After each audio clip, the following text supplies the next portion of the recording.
So no one in your group wants to be the Swordbearer. Well, time to learn, because being the Swordbearer on Crota is super fun and not that difficult. You also don't need to be a Blade Dancer Hunter who uses max stealth builds in order to be the Swordbearer. Contrary to popular belief, anyone can do it.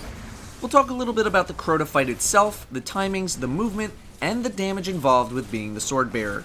We'll also talk about normal versus hard mode. So for normal mode, the timing is a little bit easier. Your group walks out of the summoning area, you very quickly kill the boomers, then go to the Swordbearer. As the Swordbearer is dying, the melee knight will come out and jump on top of the bridge, who is quickly disposed of. When you grab the sword, head immediately to the rocks on the left side. You want to position yourself so that Crota can't see you. There are 2 rocks on the wall, and if you're facing the wall, it's the rock on the right. Now my group uses bursts to bring down Crota's shields, as I imagine a lot of other groups do.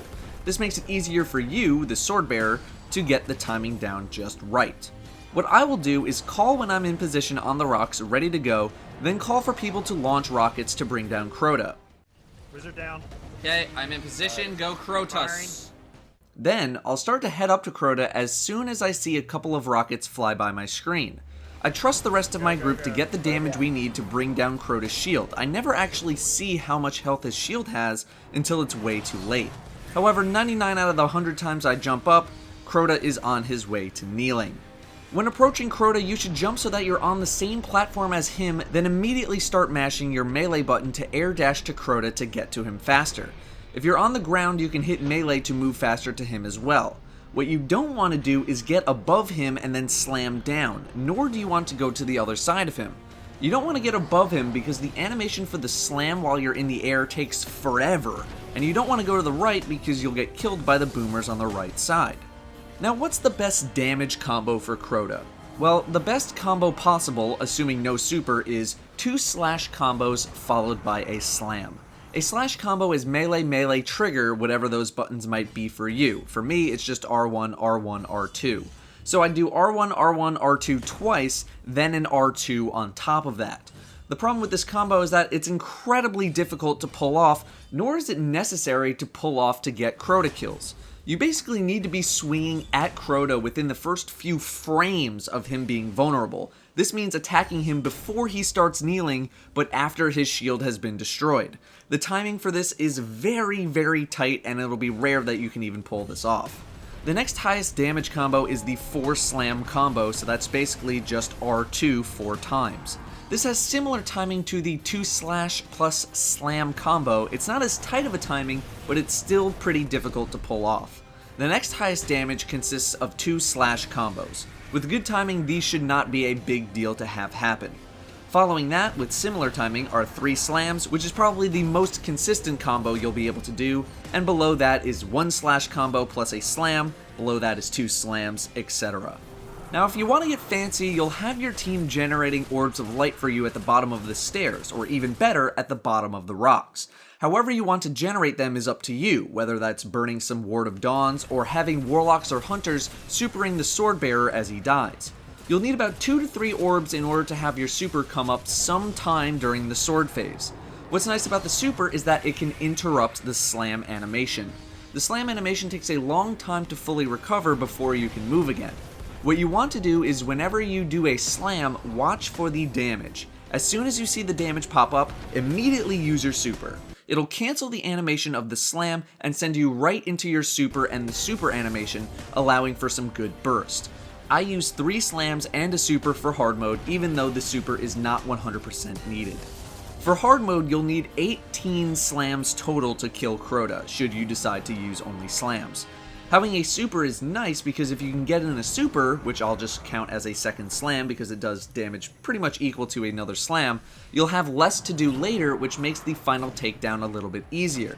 You do need to be careful to not over-damage Crota though. 12 slams and a super will not enrage Crota. So let's say we're done with the damage and it's time to leave Crota's platform. The timing will take a little practice to learn, but you'll get familiar with how much damage you're capable of based on how quickly you get up to Crota's platform. But when it's time to go, what you need to do is do a full 180, do a short jump to grab some air, and then immediately start air dashing away. This is because Crota will sometimes aggro on you as the Swordbearer after he recovers and will immediately go to attack you. you need to be as far from Crota as possible. You also want to try to air dash back on top of the rock that you used so you don't have any problems going back up for a second takedown. Titans, however, can jump up from the ground to Crota's platform using increased lift if you happen to miss the rock. You'll usually have enough time to jump back onto the rock before Crota becomes vulnerable again if you don't land right on the rock. It only takes one air dash to have the momentum and distance needed to land on the rock when jumping off of the platform near the edge. After that, the process repeats itself for another takedown. Now, if you want to do 3 takedowns in one sword, you need to be much faster with the sword pickup, and this is where a Titan can shine pretty well. What you'll want to do is when the Swordbearer dies, don't pick up the sword right away. Let your team get into position first, then pick up the sword. The sword timer doesn't start until you actually pick it up. Then, as you grab it, you need to be on your way up directly to Crota's platform, as the timing for bringing him down 3 times is very tough. You should tell your group when you're grabbing the sword, then assuming the Swordbearer was killed near the stairs, as it should be, give yourself a second of running, then call for your team to shoot Crota. You should be jumping up directly onto Crota's level as soon as possible. You need to trust that your team will have the necessary damage, as you won't be able to wait. After the first sword, jump onto the rocks, then continue bringing down Crota as normal 2 more times. Your sword will be on the verge of running out as you are attacking Crota for a 3rd time within that same sword, so just be aware. For hard mode, the timing is pretty much the same if you're using the left side. You'll want to take down the boomers, then start working on the sword very quickly. As the sword is dying, the wizard should be spawning, in which case one person should be dedicated to disabling them. When the sword dies, allow the rest of your team to kill the wizard or be in the process of killing the wizard. Just communicate. Pick up the sword when the wizard is close to dying so that you're jumping onto the rocks around the same time that the wizard is dying. This is assuming you're doing a 2 takedown approach. For 3 takedowns, you'll want the wizard dead before you actually pick up the sword. If you don't want Crota to leave the middle, you'll need a lot of damage on all targets very quickly. You should make use of a Ward of Dawn for 3 takedowns, since your team won't be able to focus on boomers while you have the sword. I do not recommend coming up from the middle because the boomers on the right side can very easily kill you if they get line of sight or aggro on you. In normal mode, this isn't a huge deal because they are killed very easily, but on hard mode, this is a big no-no. Taking down Crota on either the left or right side is totally fine, but you need to make sure that you are not approaching Crota from in between the boomers and Crota himself.